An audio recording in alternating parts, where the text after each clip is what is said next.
नमस्कार। स्वयं की इस मूक्स परियोजना में आपका स्वागत है। आप इस परियोजना में आपके लिए जो व्याकरण विषय यहाँ पर निर्धारित है पाठ्यक्रम के अनुसार, उसमें तद्धित प्रबोध अभी आपके लिए प्रवर्तमान है।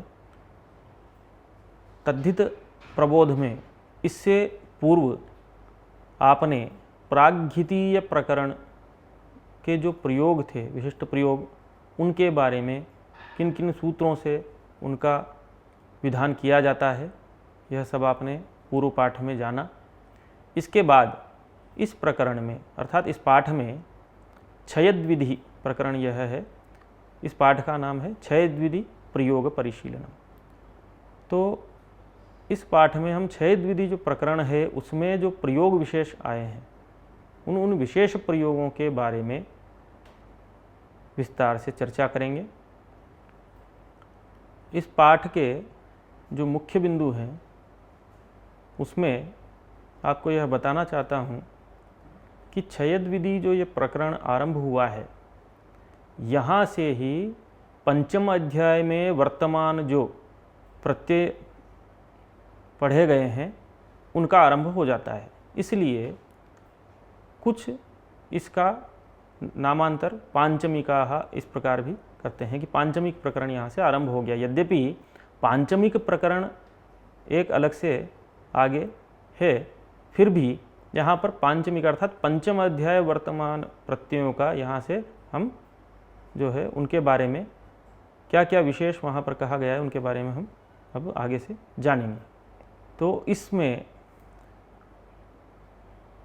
कृतार्थात प्राग क्षयद्विधि ऐसा कहते हैं कि कृतार्थात अर्थात प्राक्कृताच्छः, इस सूत्र से तेन कृतम प्राक्कृताच्छः, इसमें प्राक्कृता नाम कृतात् प्राग, तो कृत शब्द से हम तेन कृतम, इस सूत्र में जो कृत शब्द आया है उसका ग्रहण करेंगे। तो तेन कृतम इत्यतः प्राग येषु सूत्रेषु ये अर्थाः निर्दिष्टाः न तो प्रत्ययः तेषु छ इति उपस्थितम भवति, ऐसा कहते हैं। इसलिए इसको क्षयद्विधि कहते हैं कि तेन कृतम, इससे प्राग जिन सूत्रों में अर्थ का निर्देश तो है परंतु प्रत्ययों का निर्देश वहाँ पर नहीं किया गया है, वहाँ पर छ प्रत्यय की उपस्थिति होती है। इस प्रकरण में मुख्य अर्थ वैसे तस्मै हितम यह है। इस अर्थ में बहुत सारे प्रत्ययों का विधान किया गया है, तो उनका हम उदाहरण मात्र यहाँ पर परिशीलन करेंगे।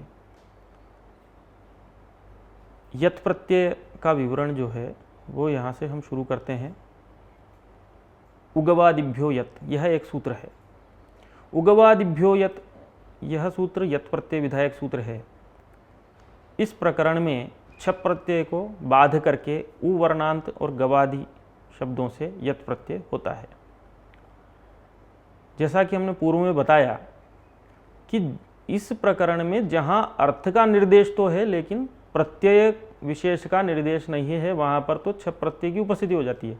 परंतु जहां पर प्रत्यय का भी विधान किया गया हो प्रकृति से, विशिष्ट प्रकृति से, वहां पर उसी प्रत्यय का विधान होगा, न कि छप प्रत्यय का। इसीलिए हमने यहाँ पर आपको बताया कि इस प्रकरण में छप प्रत्यय को बाध करके, नाम प्रकृत सूत्र में उगवादिभ्यो यत् सूत्र में छप प्रत्यय को बाध करके यत् प्रत्यय का विधान हम करते हैं।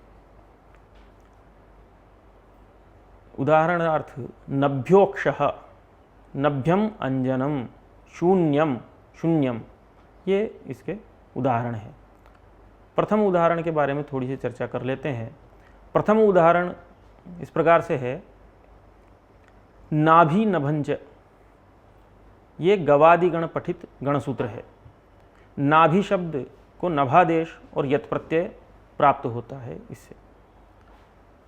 यत्र अक्षदंडः प्रवेश्यते तच्चक्र मध्यगत छिद्रम नाभि, ऐसा कहा है कि जिस चक्र मध्य अर्थात जो चक्र पहिया होता है उसके बीच में जो छिद्र होता है उसमें जो अक्षदंड हम प्रवेश कर देते हैं वो स्थान जो कहलाता है, वो छिद्र, उसको नाभि कहते हैं। तस्मै हितः अक्षः दंडः,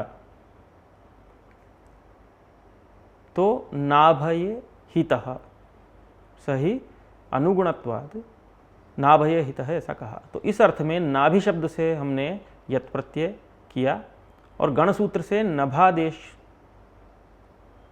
किया, तो नभ्य, यह नाभि को नभ आदेश करने पर और यत प्रत्यय करने पर बाकी जो अवान्तर कार्य थे, शुभादि कार्य, उनको करके हमने नभ्य ऐसा रूप निष्पन्न किया।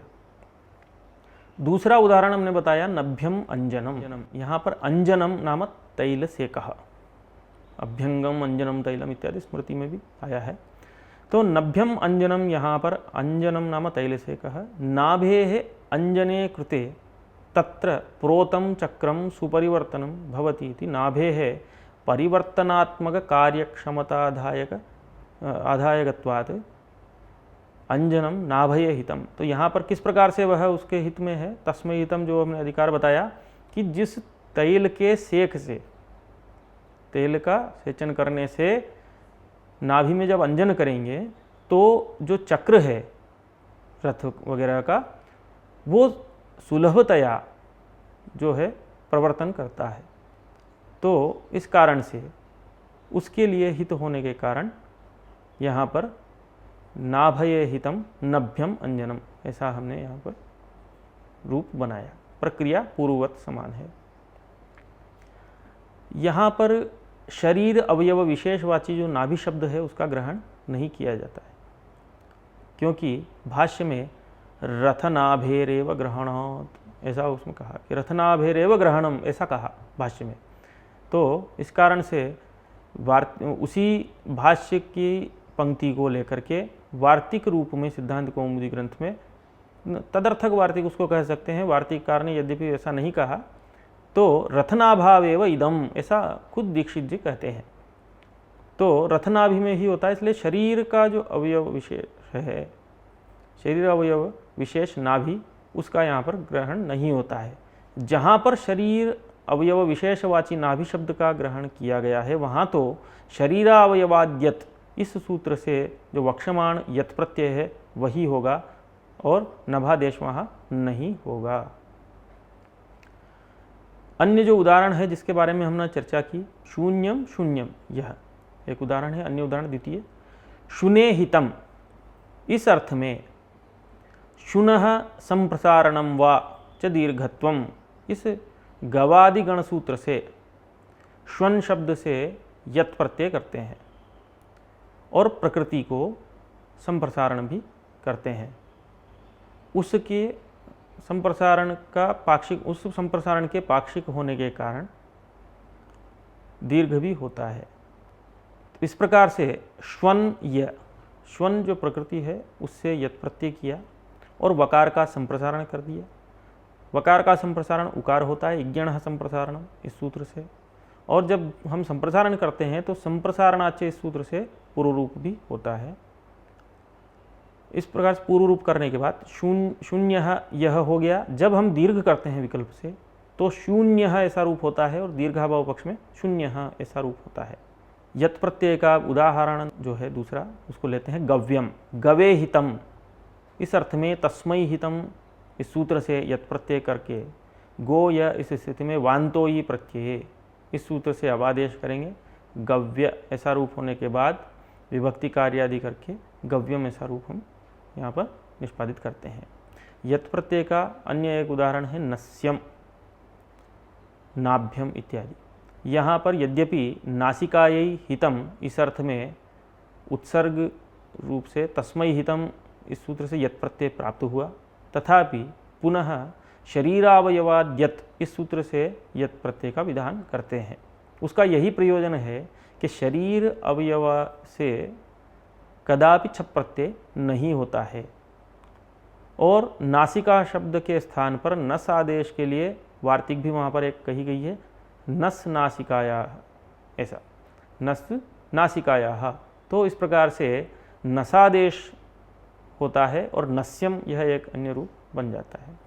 खप प्रत्यय के कुछ उदाहरण हम देख लेते हैं कि आत्मनीनम, विश्वजनीनम, राजभोगिनः इत्यादि।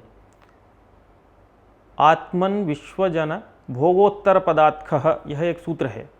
इस सूत्र से खप प्रत्यय का विधान किया गया है। आत्मने हितम, इस अर्थ में आत्मन शब्द से खप प्रत्यय करेंगे और ख के स्थान पर ईनादेश करने के बाद आत्मनीनः ऐसा रूप होता है, और विभक्ति कार्य करके आत्मनीनम, आत्मनीनः, आत्मनीना, इस प्रकार से हम रूप बना सकते हैं। और अन्यत्रापि उदाहरण जैसे न, ढई प्रत्ययों का उदाहरण है। सर्व शब्द से सर्वस्मै हितम इस अर्थ में न प्रत्यय करेंगे तो सर्व पुरुषाभ्याम न ढयों, इस सूत्र से जब हम न और ढई प्रत्यय करते हैं तो सार्वम ऐसा रूप बनेगा न प्रत्यय करने पर। और जब हम यह जो न प्रत्यय है ये विकल्प से होता है, ऐसा वार्तिककार कहते हैं, तो सर्वाण्णो वेति वक्तव्यम ऐसा उन्होंने कहा, तो उसके अभाव पक्ष में उत्सर्ग छप प्रत्यय होगा तो सर्वीयम रूप बनेगा। और जब हम ढई प्रत्यय करते हैं, न ढयों ऐसा उसमें कहा गया था, तो ढई प्रत्यय करने पर पौरुषेय ऐसा रूप उसमें बनाएंगे। तो यहाँ भी पूर्व जो सूत्र कहा था उसी सूत्र से ढई प्रत्यय हुआ है, किंतु वार्तिककार ने कुछ अर्थ निर्देश यहाँ पर किया है कि उन्हीं अर्थों में ढई प्रत्यय हो सकता है, अन्यत्र नहीं। जैसे कि पुरुषाद वध विकार समूह तेन कृतेषु इति वार्तिकम, ऐसा वार्तिक है, तो इन अर्थों में ही पुरुष शब्द से ढई प्रत्यय होगा, अन्यत्र नहीं। तो पौरुषेय रूप के बारे में आपने जाना। इस प्रकार से हमने यहाँ पर आपके सामने छयद विधि प्रकरण, जहाँ की पंचम अध्यायवर्ती प्रत्ययों का उल्लेख शुरू हो जाता है और उनसे संबंधित प्रयोगों के बारे में बताया गया है। इस पाठ की परिसमाप्ति यहीं पर होती है। धन्यवाद।